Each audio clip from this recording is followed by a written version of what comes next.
You can see. Eastern Ladakh में वास्तविक नियंत्रण रेखा को लेकर लगातार तनाव की खबरें आ रही हैं। इसको लेकर अब भारतीय सेना ने सैन्य दबाव की नीति पर आगे बढ़ते हुए चीन को उसी की भाषा में जवाब देने का मन बना लिया है। सेना ने गतिरोध वाले इलाके में सैनिकों की संख्या बढ़ाने का फैसला लिया है। सूत्रों के मुताबिक एलएसी पर हालात को लेकर उच्च स्तरीय चर्चा के बाद यह फैसला लिया गया है। साथ ही अतिरिक्त सैनिकों को भेजे जाने का काम भी शुरू हो चुका है। सूत्रों ने बताया है कि लगातार 3-4 दिनों से हालात की उच्च स्तर पर समीक्षा की जा रही है। समीक्षा के दौरान चीन के प्रेस टैक्टिक्स पर भी गहन चर्चा हुई है, जिसके बाद यह तय किया गया कि भारत भी अपने इलाकों में सैनिकों की तादाद बढ़ाएगा ताकि चीन की तरफ से संभावित हरकतों का माकूल जवाब दिया जा सके। हालांकि भारत का स्टैंड बिल्कुल स्पष्ट है कि भारतीय सैनिक अपनी तरफ से ऐसा कुछ भी नहीं करेंगे जिससे तनाव बढ़े। इतना जरूर है कि भारत किसी भी प्रकार के दबाव में आकर अपने इलाके पर अपना दावा नहीं छोड़ने वाला। चीन ने तैनात किए 5000 सैनिक। सूत्रों ने कहा है कि भारत संवेदनशील क्षेत्रों में लंबी तैयारी के लिए तैयार है और वो वास्तविक नियंत्रण रेखा पर यथास्थिति बनाए रखने पर जोर देगा। ऐसा कहा जा रहा है कि चीनी सेना ने पेंगोंग तसो क्षेत्र में और गलवान घाटी में करीब 5000 सैनिक तैनात कर दिए हैं। वो धीरे धीरे अस्थायी निर्माण और अस्त्र प्रणाली को मजबूत कर रहा है।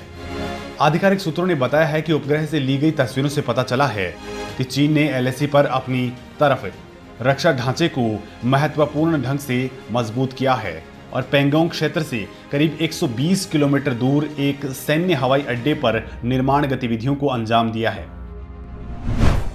भारत ने चीन पर तैनात की तोपें। भारतीय सेना के अधिकारियों के मुताबिक जब चीन अपने सैनिकों की संख्या बढ़ानी शुरू की, उसके बाद हमारी तरफ से भी ये कोशिश की गई उसके बराबर तैनाती की जाए। तब रिजर्व फोर्स को आगे बढ़ाने का काम शुरू किया गया। उन्होंने बताया कि हालात को देखते हुए ये तय किया गया कि वह सैनिकों की संख्या में और इजाफा किया जाना चाहिए। सूत्रों ने कहा है कि भारत की तरफ से भी अतिरिक्त सैनिक और तोपें भेजकर अपनी स्थिति मजबूत की गई है। सूत्रों के मुताबिक बुधवार से शुक्रवार तक दिल्ली में हुई आर्मी कमांडर्स कॉन्फ्रेंस में भी इस मसले को लेकर चर्चा की गई। एलएसी में अभी हालात पहले की तरह बने हुए हैं। तनाव बढ़ने वाली कोई घटना नहीं हुई है, लेकिन चीन के सैनिक अभी पीछे हटने को तैयार नहीं है। चीनी मंसूबों पर भारत ने फेरा पानी। लद्दाख में गलवान घाटी में सही समय पर भारतीय सैनिकों की ज्यादा तैनाती ने चीन की भारतीय सीमा के अंदर घुसपैठ की नाकाम कोशिशों को टाल दिया है। चीन की सेना भारत के इस इलाके में तेजी से घुसपैठ कर बढ़त लेना चाहती थी, ठीक उसी तरह जैसे पाकिस्तान ने चोरी छिपे करगिल में किया था। चीन ने मई के पहले हफ्ते में गलवान घाटी में वास्तविक नियंत्रण रेखा के पास अपने सैनिकों की तैनाती बढ़ानी शुरू कर दी। चीन के सैनिक भारतीय इलाकों के अंदर घुसपैठ करना चाहते थे, लेकिन भारत की ओर से तेजी से उठाए गए कदमों की वजह से चीन की चाल नाकाम हो गई। शुरुआत में चीन की इन हरकतों से मुश्किल जरूर आई, लेकिन भारतीय सुरक्षा बलों की ओर से तेजी से सैनिकों की तादाद बढ़ाने से चीन को इस जगह पर अपने कदम पीछे खींचने पड़े। भारतीय सैनिकों की मजबूत तैनाती से गलवान घाटी में चीन की घुसपैठ की कोशिश पर रोक तो लगी, लेकिन इसके साथ ही दौलत बेग ओल्डी में पेट्रोलिंग पॉइंट 14 के पास भारतीय पक्ष को मजबूती भी मिली। चीन की सेनाएं गलवान घाटी के आसपास पेट्रोलिंग पॉइंट 14 के पास 114 ब्रिगेड इलाके में भी मौजूद थी।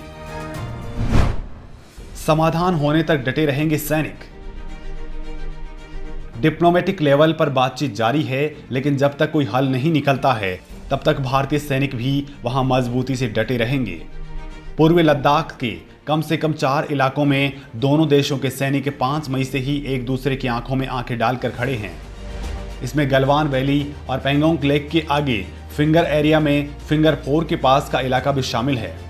चीन की सेनाएं भारतीय पोस्ट KM-120 से 14 किलोमीटर दूर गलवान घाटी के पास गश्त करती नजर आती हैं। हालांकि भारत चीन के इस सड़क निर्माण पर पहले ही ऐतराज जता चुका है। वहीं चीन ने भी भारतीय पेट्रोलिंग पॉइंट 14 के पास भारतीय सेना की तरफ से पुल बनाने का विरोध जताया था।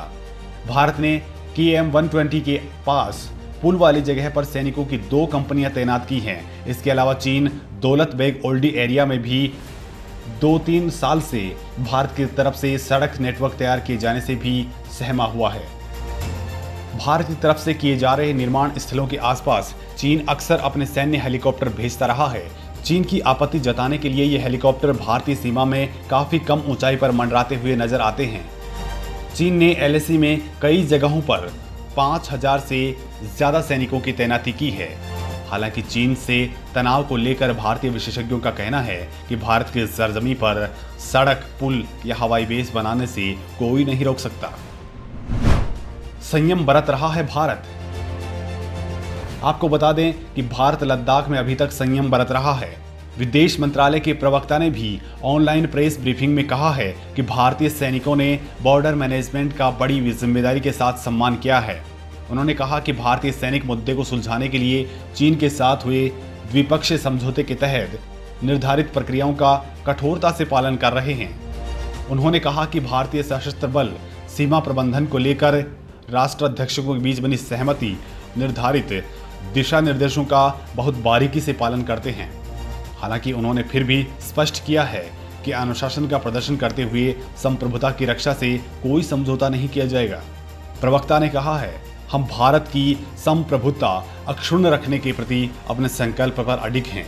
भारत और चीन के सैन्य और कूटनीतिक स्तर पर शांतिपूर्ण तरीके से सीमा विवाद के मुद्दे को हल करने के लिए एक व्यवस्था बनाई गई है।